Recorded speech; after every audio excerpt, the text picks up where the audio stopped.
Example 3. Using rules of differentiation, determine dy over dx if y equals x cubed minus 1 over 3x minus 3.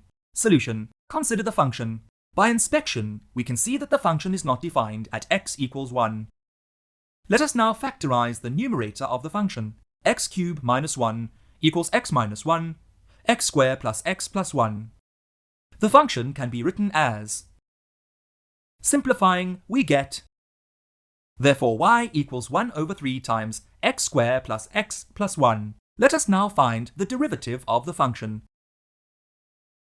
Consider the first term. D over dx of x squared over 3 equals 2 over 3x.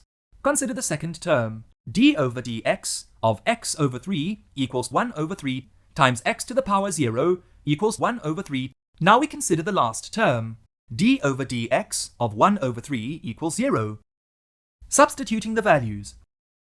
Therefore, d over dx of x cubed minus 1 over 3x minus 3 equals 2 over 3x plus 1 over 3. Need more help? Subscribe to our channel. Can't wait that long? Ask Masky to help you and let the math finally start mathing.